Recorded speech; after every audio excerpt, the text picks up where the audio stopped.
Thanks for joining me this evening. We got a pretty cool show put together.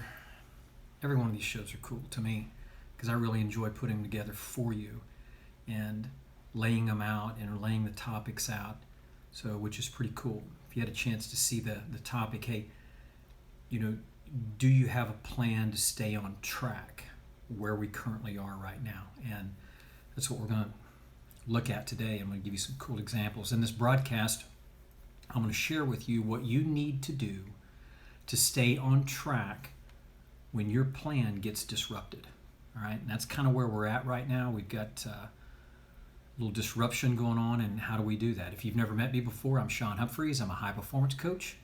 I specialize in changing performance in individuals. Whether you're a highly skilled athlete or you're on your way to being one, or you just want to improve your performance, you're in the right place. All right. So to make sure you can hear me, give me a little thumbs up, give me a little love, and make sure we're good. All right, cool, we're good there. All right. Also, let me know where you're joining in from around the United States or from around the world. We've got a lot of viewers. I always like that. Also know that this is going to be a rebroadcast, and it's also live on YouTube right now as well, and it will be rebroadcasted there. Leave your comments. Love to field your questions to help you along not only with your training but also your coaching, or even you're a parent as well and you have an athlete. Okay. So the majority of us have been moved to home-based work right now, or home-based training as an athlete, and we have to kind of pick up where we left off, and that's really our goal. And how do we pick up where we left off? Some of us are asking, is this even possible? Is it possible to do that? And we're creatures of habit, and sometimes we get in our habits and we don't like to have them disrupted. And when we do, we think that we really don't have a clear path to get back on track. And that's what I'm here to do with you tonight. Okay, so not only from a business perspective, but if you have a young athlete at home, or if you're a coach and you need to get them the information that they need to get them with, I'm going to help you out with it. So what's the plan to stay on track and continue to prepare for competition in their sport, such as golf or whatever sport it is? Here's the deal: is we know that competition is going to come back and play. We just don't know when it is, but we have to continue to train for it regardless.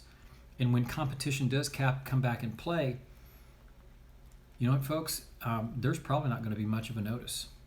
It might be a week, because when it comes on board, it's probably going to come full throttle. It's going to be my guess. And our athletes that are still preparing and running through the systems and preparing like competition is right around the corner, they're the ones that are going to be ready. The ones that are not are going to be left floundering. And when competition comes on board, they don't have any structure around what they're doing, and they're going to be in trouble. Okay? I want to share a story with you. Okay? And this is a story about a team, a college team, that their season was disrupted. Okay? And they had to continue to prepare for competition while their team was disrupted. Okay, I work with a lot of universities around the country, and this one particular team was Bradley University in Peoria, Illinois, and I started working with them in 2018. And in the winter of 2018, Illinois and across the Midwest had the worst winter in the history of the states. Okay, and if you're tuning in from these areas, you know what I'm talking about, because it was absolutely brutal. And these golfers and the coach and the team, Coach Roach, they're starting to prepare for their next team event, right? But it's minus 15 outside, and there's feet of snow, and they can't get outside. Okay.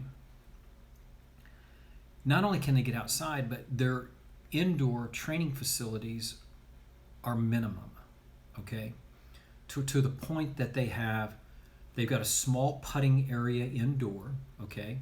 That allows them to hit short putts and some, 10, 15 foot putts, and to be able to chip into some nets.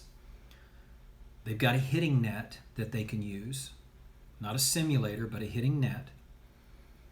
And also, they got to go to an indoor baseball field one day a week and hit shots up to 125 yards. That's what we had to work with.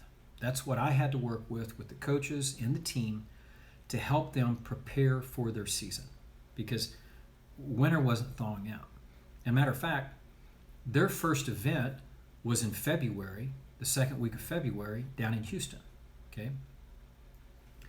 So snow comes in, so we've got to go to the indoor training piece. Okay. We prepare. Okay. We put the plan in place. We define everything. We measure it. We time it. And they start training, right? On the indoor training, indoor chipping, indoor putting, hitting shots in the net, going to the baseball field one day a week, hitting shots up to 125 yards. That's what they had to work with. So we maximize that, okay?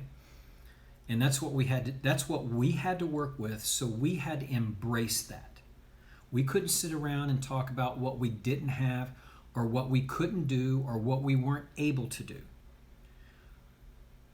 We embraced what we needed to do, okay? And they took action. We prepared for the first event in Houston and used all the systems in EPS to do that. I happened to be in Houston at the time they were there, and I met them for the event. And mind you, they haven't been on grass since basically the end of October, 1st of November. They haven't been on grass. So coaches and I walked the practice round with them. Practice round was pouring down rain. We were one of the only teams on the golf course. And what's interesting is that as we're going around the golf course and playing our pre-tournament round, I don't call them practice rounds because you're not practicing out there. It's called a pre-tournament round. You're prepping and confirming things and building affirmation on how you've built your strategies prior to coming into the event. We'll talk about that here in a minute. So we're out there, and some of the guys turn to the head coach and say, "Hey, coach, and these fairways are much wider than what we built our strategies for in our app." And I'm like, "Yeah, bombs away, right? I mean, you're preloading them, and your strategies that you built are to be very narrow, but they're twice as wide, bombs away." First round, 36 holes, they shoot 10 under. Okay? They were so well prepared coming into the event. This wasn't a fluke. They were so well prepared coming into this event because they embraced the training that they had and they maximized it. They shot 10 under the first day. Okay? And they had a couple shot lead over the next team. Okay? Great day, reinforced everything, going to the second round. They ended up finishing second, but set a school record, okay? They hadn't been on any grass. All the other teams in the South had been on grass, okay? So they go home. Now, mind you, think about this. Now we got to head back home. They got to head back up to the frozen tundra. They don't get to stay on the grass down warm in Houston.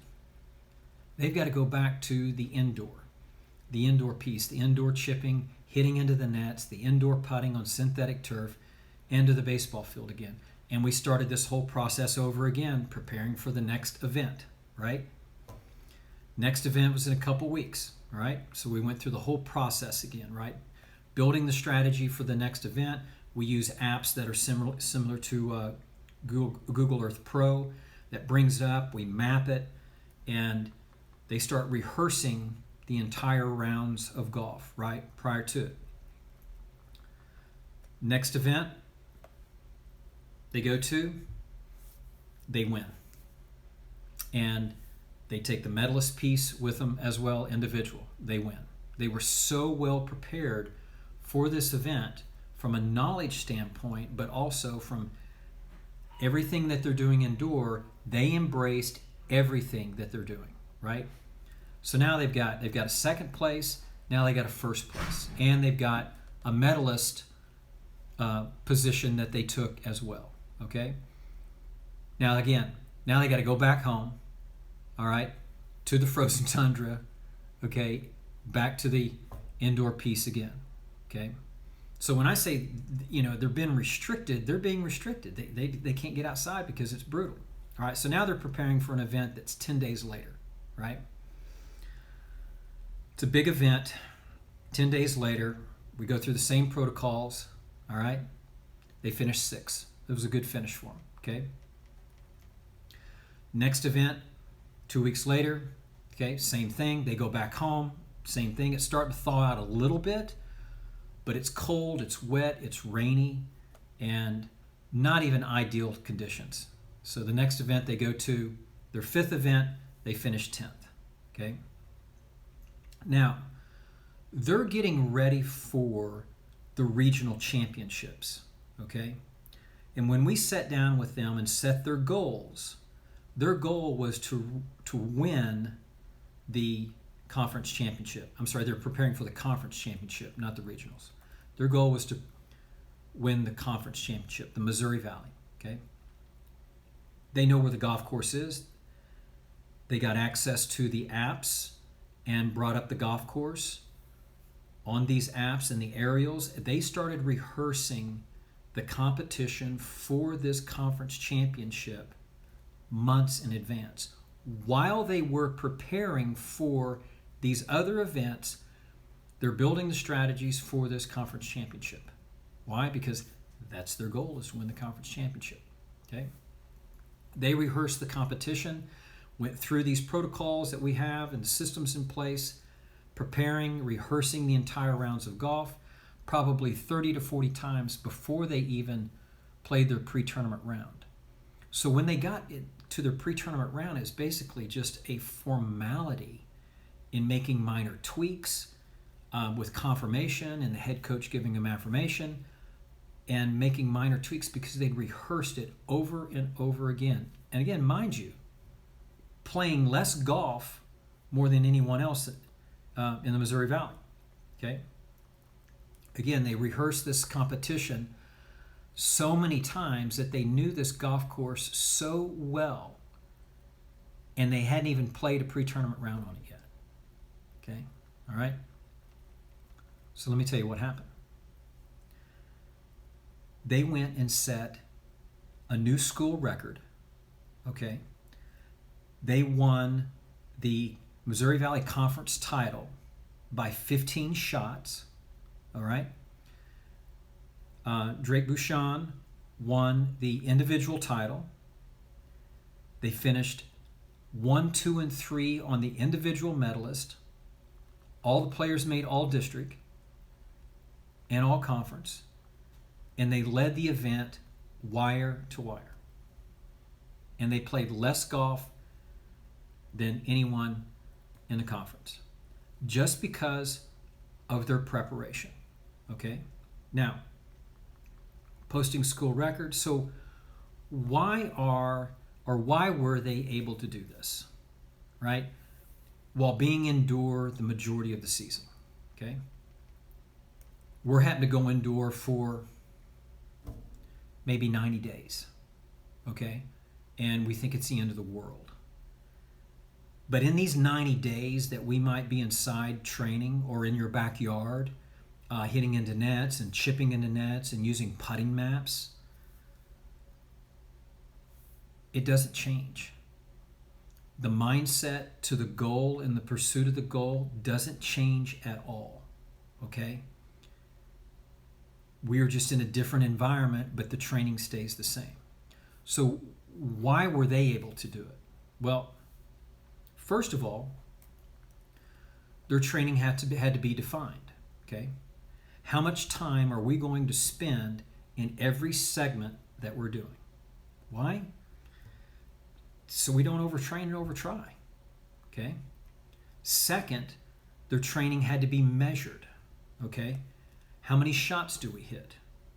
How many putts do we hit? How many chips do we hit? How many pitches do we hit? How many shots do we hit into the net? And the length of the training session, so that you don't overdo it, overtrain, and overtry. Okay? Their training had to be timed. so the athletes, again, don't overtrain and jump into the phase of just randomly and aimlessly going about things that lead to reckless training. Okay? And it's one of the reasons why they were able to do this, because they understood this and they didn't press it above because it's so easy to overtrain. Also, they filmed every training session and they watched themselves as they would go through their training sessions so that they could see themselves as if they were in competition. Okay? Yes, they filmed themselves in training, and I'm not talking about just posting up a camera behind a player and just hitting balls into a net. Okay? That's what's archaic about our sport and so antiquated, is that, you know, the athletes that see themselves perform is by hitting a shot with one camera behind them, and they just go analyze that over and over again. Wonder why you don't get any better? It's because you're just talking about golf swing as opposed to looking at how athletes train. Okay? They were more prepared. Yes. Why were they more prepared? Because they didn't overtrain and overtry. Everything was defined. It was measured. It was timed for them. And they followed the steps. And they reinforced it every single day. So what separated them from the competitors? That's one aspect. Okay? But what really separated them from the other competitors and having that winning season across the board? Why were they different? It's the knowledge acquisition. It's the knowledge piece that they constantly worked on every single day. And you might be shaking your head saying, well, what is that? Let me explain it to you. And actually, I'm going to explain it to you in a completely different sport, okay? So I've got the great opportunity to spend some time in the NFL with Coach Sean Payton and the New Orleans Saints, and watching these guys train and spending time with guys like Drew Brees, okay? And this is what I've learned, okay? Drew Brees is one of the best quarterbacks in the history of this game. He's definitely one of the best modern day quarterbacks. And you know what? Tom Brady is also one of the best, or the best modern day quarterbacks, okay? And Peyton Manning was also in that space as well, till he retired, okay? If you look at the skill set of those three athletes, and you just look at their skill set alone, that's what allowed them to compete at a high level, okay? Just to compete. I'm not talking about win or have winning performances. Their skill set was pretty good. And you know what? It wasn't the greatest, and it's not better than anybody else's, but it allowed them to compete in the NFL. But what makes Drew Brees so good is that not only does Drew Brees, has he gotten the 50,000 reps in on the skill set, he's gotten the 50,000 reps in on the knowledge acquisition reps. And nobody talks about this. And that's why these guys are so good, is because they know what they're doing. They know how to train. They know how to think. They know how to reinforce. They know how to watch film. They know how to look at themselves because they've been trained to do that. And they don't overtrain and they don't overtry.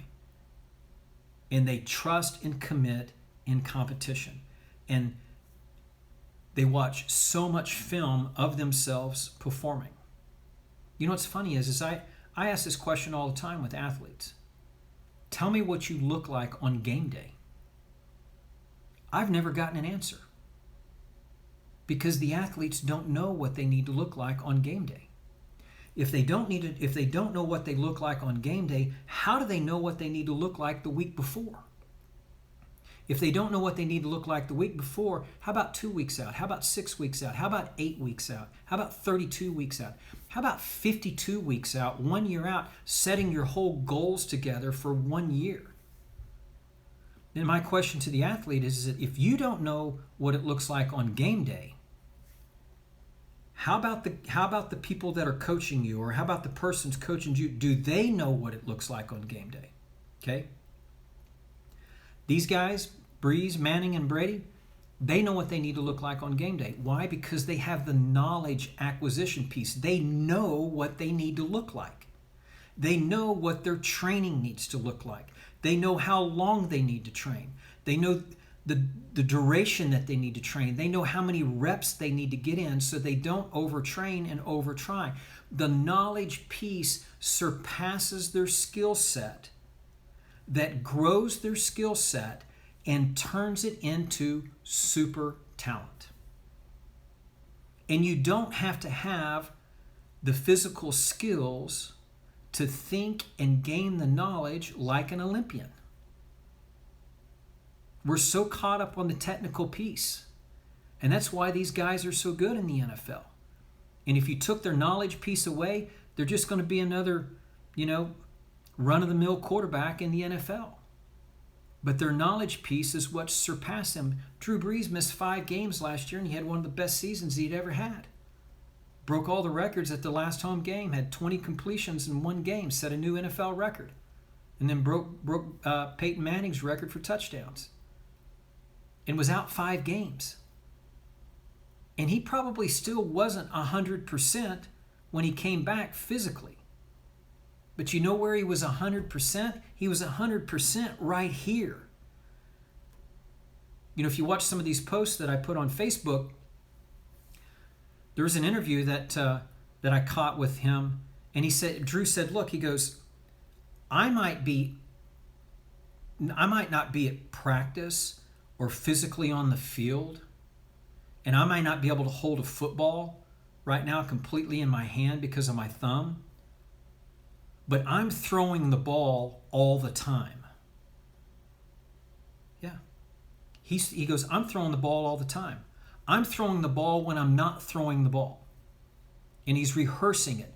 Just like Bradley University did when they're not playing these golf courses, they're rehearsing them. They're rehearsing the competition over and over again and imprinting it so it's becoming like them to do it. That's why these 3 quarterbacks are the best. It's because they have the knowledge acquisition piece.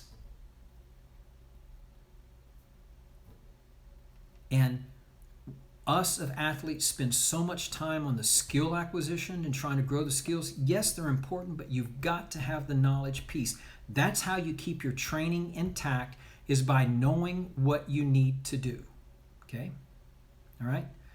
Just like we talked about with Bradley and having that success. I don't know about you, but regardless of the situation I'm in, I want to stay on track. Okay? I want to stay on track with my training so that no circumstances or the environment will dictate or keep me from reaching or exceeding my goals. Because I'm going to stay on track regardless of the situation, just like Brees did. He stayed on track. Okay? And if you don't mind, if it's okay, I'd like to offer you something this evening that's really cool. Okay? I'm going to offer up a 90-day training program for the next 3 months while you're at home. All of our athletes are training at home right now. We've helped them get all the tools in place. They haven't broken stride. I've had all the conversations with the parents, and we are staying on stride because we are preparing for the next competition. And the athletes are loving it because nothing's changing. They're just in a different place doing their training. And we assured them that they're not going to slip so that when competition comes on board, they're going to be ready. They're going to be ready to compete, and they're not even going to break stride. And if you want to stay on track with your training, I'd be more than happy to have a discovery call with you. Again, for the next 90 days, we're going to have this course for you available, and I've just got a few slots left in it. So if you would, message me, or you can reach me on email at sean@seanhumphreys.com. I'm going to give you my direct line. It's 972-793-0656. 7255.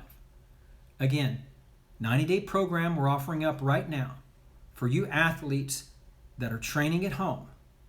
And our athletes are going to be so prepared when these events come back on board.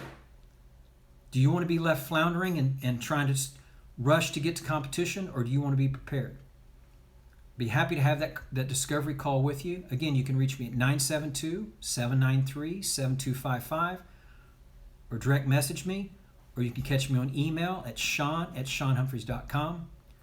I hope you've enjoyed this broadcast as much as I've enjoyed putting it together for you. You can join me every Wednesday at 8 p.m. Central, 9 Eastern for our next EPS broadcast. If you know someone that needs to hear this, because we want to get this message out as much as we can to help folks around the world, forward it to them. Love for you to do it.